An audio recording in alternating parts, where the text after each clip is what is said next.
three short pieces to this small sermon that will speak a little bit more about the miraculous transformation that we heard and saw in the reading of this gospel. Part 1, neediness, also called vulnerability. It's the heat of the day, high noon. A man and woman, both in need of water, come to a well. The woman has a bucket to draw up the water. The man has no way to get water. He must ask her for water. Even though she is a woman, even though she is not fully Jewish, but a mixed breed Samaritan and an enemy of the Jewish people, what a mess for him. But he's thirsty, and so he has no choice except to ask her for water. She is astounded that he is speaking to her. Then he tells her that he has some kind of water to give that will let her never be thirsty again. Despite the fact that he has spoken to her when he was above her socially as a man, she finds herself trusting him. She also realizes that there is something unusual and special about him. She also realizes that he has some kind of special authority, so her mind is spinning through everything she knows about her own religion, and she wonders, is he a prophet? Who is he? And why does she feel simultaneously safe in his presence, respected in his presence, and yet also challenged in his presence? Two thirsty people meet at a well. They cannot completely protect themselves from each other because each one needs the other. It's called neediness. It's called vulnerability. It's the only way to make a friend or to get some help when you need it. To make a friend, to fall in love, you have to let something about yourself be known to the other person before you're sure that the other person will react positively. It is a risk. But when you're thirsty, you're willing to take the risk.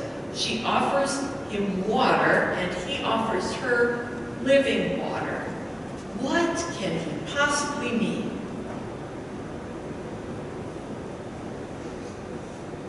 Point 2, invitation and trust. There are actually 2 invitations in this long, beautiful story. The first is a little bit difficult to understand. That is Jesus' invitation to the woman to drink of the living water that he's going to offer her. That's one that keeps working through the whole of the story. Living water. Can the man in front of her be this living water? If so, how? And then who is it? The second of the invitations is very simple, and it is also very embarrassing. Go call your husband, the man says. I do not have a husband, she replies. Then she tells him that she has had 5 husbands and the man she's with is not her husband. In old interpretations of this text, the woman was considered a woman of questionable reputation, shall we say, because of this 5 husbands story.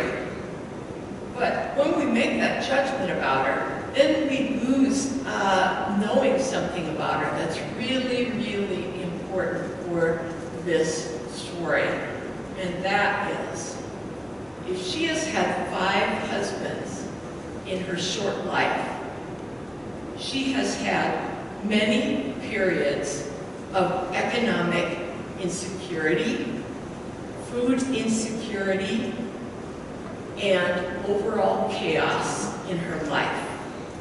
Whenever she is between husbands, for whatever reason, she is completely at the mercy of whoever gives her something. How does Jesus, this man, know that she has had 5 husbands?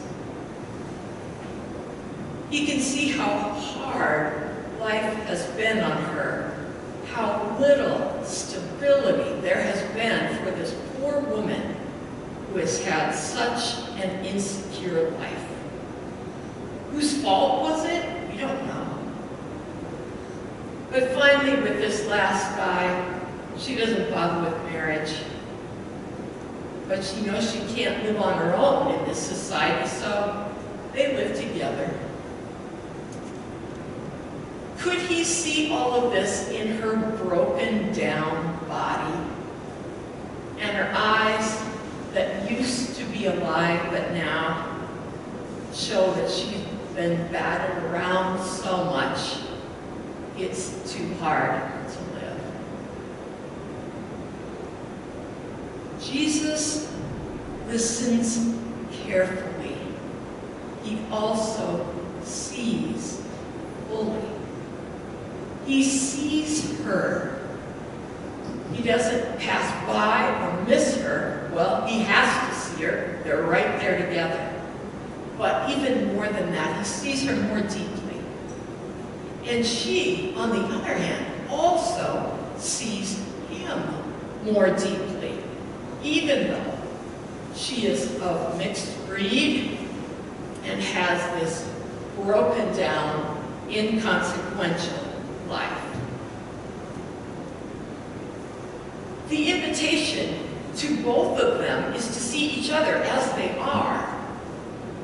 In the process, she receives the living water he offers, and it is as if she becomes revitalized as this story progresses. It's as if she's had an infusion of liquid. Suddenly, she is alive. And he receives the recognition from this woman who knows that she is waiting for Messiah. And he tells her he is that Messiah. She puts them together and gets it. First, neediness. Second, invitations. Deep trust. And seeing one another.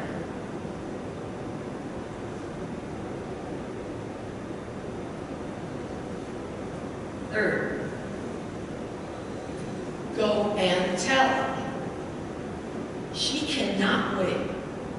This is better than winning the lottery, better than being well off, better than even having a kinder life, because if she had a kinder life, she would have come to the well in the morning with all the other women and not at the heat of the day. All the things that have brought her to where she is in her life right now have meant that she meant this person who gives her life. Come, meet the man who told me everything I have done, she says to her Samaritan friends and city mates. This is so interesting. She doesn't feel judged by Jesus, even though he tells her everything that she has done. just feels known. She just feels finally understood. The Samaritan people begged Jesus to stay with them and tell them more. He does stay 2 days in that area. 2 days with people that he is not supposed to talk to, be among, touch, anything. Eating and talking with these cast-off people. Who would these people be today? I don't know, your guess is as good as mine.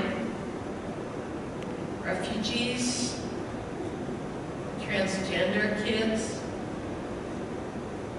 people just out of prison with their ankle bracelets on, poor people, Native Americans on reservations.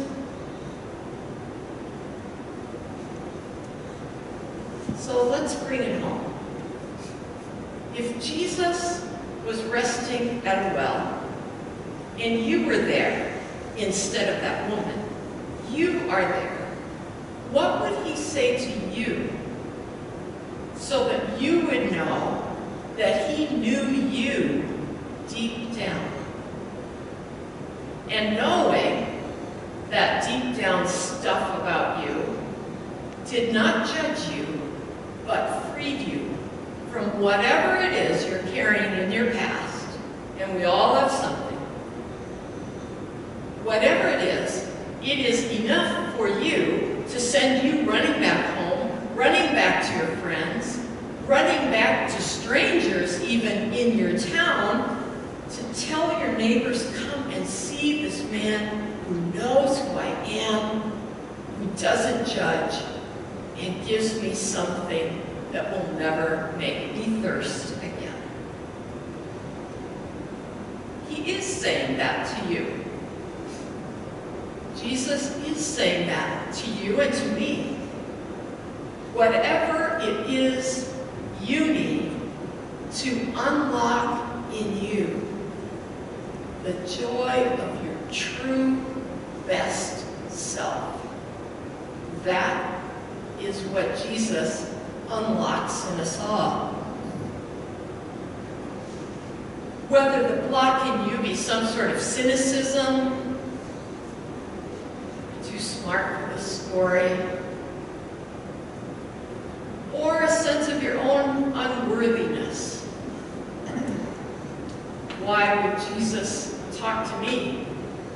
Which, of course, is why we always hear in these stories that Jesus picks someone who is absolutely at the lowest rung, so that if Jesus picks that person, how much more might Jesus pick you and ask you to share who you are in your situation as you uniquely can do. Jesus is reaching past whatever those things are that block you to free you. And the question is, will we let him? Will we let him in? Will we let him unlock us and give us that life-giving water? It's a risk. It's a risk to let him in, because you will be changed. You will not be the same, you nor I. Just as it changed the Samaritan woman, so this encounter changes us all. Good news, living water, living faith, not something dead from the past, but living here among us now. This is such a relevant piece, I think, for us today, as water becomes so crucial for our life. Clean water, living water, uncontaminated water, our lakes and rivers preserved. This is not only a theological issue, but a practical issue, and now a political issue as well.